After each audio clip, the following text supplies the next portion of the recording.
You could measure a depth of 10 meters in the morning and then find it to be 6 meters at the same spot in the evening, which can be confusing. Measuring again the next morning might yield a different depth. This variability occurs because one crucial factor in depth measurement is often overlooked: the tide. Today we will examine how tides affect depth measurements, the reference points used for measuring tides, and how to incorporate tidal data into depth recordings. We will also explore the meaning of depths indicated on navigational charts. Tide refers to the vertical rise and fall of water levels. To determine the tide level, it is necessary to physically measure the water level as it fluctuates. Numerous methods, both traditional and modern, exist for measuring water levels, which will be discussed later in this video. A critical question is, from where do we measure the water level? For instance, when measuring a person's height, the measurement is taken from the floor to the top of their head. If the person stands on a chair, do we measure from the floor or from the chair? There is no absolute right or wrong answer. The measurement depends on the purpose. Similarly, if a person stands atop Mount Everest, their height might be 6 feet, but their elevation above sea level is much greater. Therefore, the context and the question asked are crucial in determining height. A tide pole is a graduated wooden or metal pole historically used to measure water levels, typically attached to a jetty or pier and submerged in water. The water level is read against the graduation on the pole. However, these readings are relative to the zero mark on the pole, and if the pole is moved, the readings change. Therefore, tide pole readings alone are insufficient to determine the actual tide at a location. It is necessary to relate these readings to a fixed, immovable point on nearby land known as benchmark. A benchmark is a physical mark that defines a vertical datum, indicating how high or low the vertical datum is relative to that mark. Benchmarks are generally established near major ports and harbors and require years of continuous observation to define a vertical datum. Port authorities maintain these benchmarks and keep records of the datum relative to them. This data is usually available through the government hydrographic department of the relevant country. In general, there are two types of datums: horizontal and vertical. A horizontal datum is a reference point used to determine geographic location on Earth, which will be covered in a later video. A vertical datum is a reference line from which elevation or depth is measured. In everyday life, measurements often use different datums. Building heights are usually measured from the ground level. Heights of mountains or hill stations are often quoted relative to mean sea level or mean high water.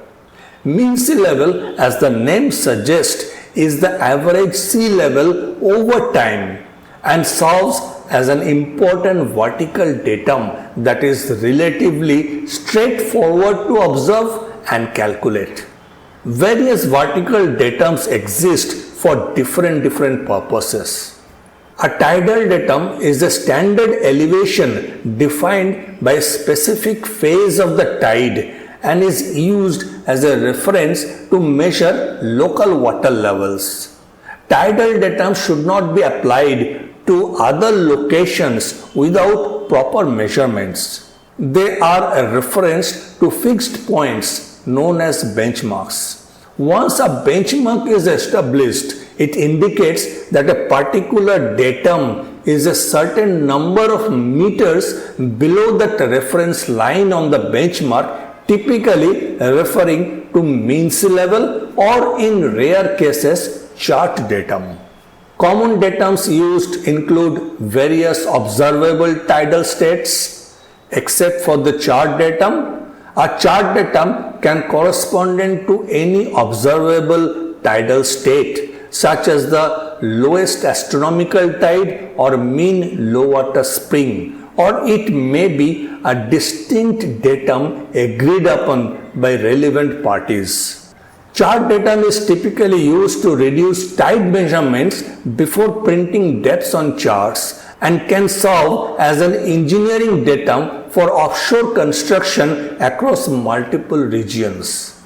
While charting depth relative to a common chart datum far from the shore offers seamless engineering design, it may reduce depth accuracy because the datum is extended from shore to deep ocean where no benchmark exists.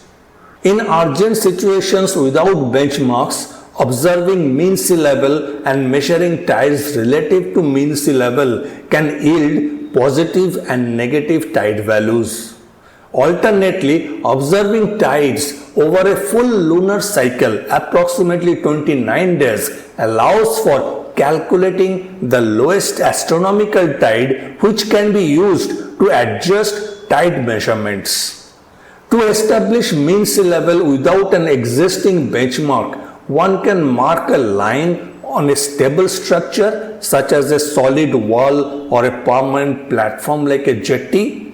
Then a tide gauge is installed in a location that does not dry during low tide and is sheltered from direct sea waves or stagnant water. Using an auto level, the height difference between the benchmark and the zero of the tide pole is measured. The tide observations are then recorded at regular intervals. For example, every 15 minutes or 30 minutes or hourly over several days. Ideally, 29 days to calculate the mean sea level. This process establishes the first vertical datum. An alternative, quicker method to establish MSL is the Dudson filter method, which involves observing tides for 39 hours and applying mathematical filters to the data to determine the mean sea level. This method is common in offshore industries for construction projects. When observing tides near shore, the tide gauge is placed at a suitable location and the height difference between the benchmark and the tide gauge zero is determined. Diagrams can illustrate how to calculate the tide relative to the tidal datum and the height of the tide gauge zero relative to the datum. For example, if the tide gauge zero is 1.15 meters below the datum, a water level reading of 4 meters on the gauge corresponds to an actual tide of 2.85 meters. In a survey scenario, if a boat measures a water depth of 10 meters and the tide is observed to be 2.85 meters, the tide is deducted from the measured depth to obtain a charted depth of 7.15 meters. Charted depth refers to the depth printed on the navigation charts. So in summary, tides are generally above the selected tidal datum except for the mean sea level where tide fluctuates above and below the datum. Depths shown on charts are below the selected datum, meaning that a depth of 12 meters on a chart guarantees at least 12 meters of water at that location regardless of the tidal conditions. Mariners use this information to plan voyages and port entries and exits according to vessels' draft and tides. In locations without benchmarks or historical tide data, data can be transferred from a known tidal station within approximately 16 kilometers. This process, called transfer of sounding datum, involves establishing tide gauges at both locations and conducting simultaneous tide observations during spring tides to capture the highest tidal ranges. Applying filters to the data allows calculations of the tidal datum relative to the known station. This method is primarily suitable for semi-diurnal tides. With advances in GPS technology, establishing tidal datums has become faster. Simultaneous GPS height observations at known benchmarks and new stations allow direct transfer of tidal heights. In my upcoming videos, I will discuss more about the GPS tide, RTK tide, and the real-time tide. For surveys conducted between two known tidal stations approximately 15 kilometers apart, simultaneous tide recordings at both stations during the survey enable the application of a weighted average tide correction during data processing. In offshore context, such as near oil platforms, tide observation can establish mean sea level using 39 hours observation or lowest astronomical tide using 29-day observation. If no offshore structures are available, continuous GPS height observations during surveys can help establish mean sea level and deduce tides accordingly. Earth Gravitational Model 2008 or EGM 2008 is useful in these cases, providing the difference between ellipsoid and geoid at any location.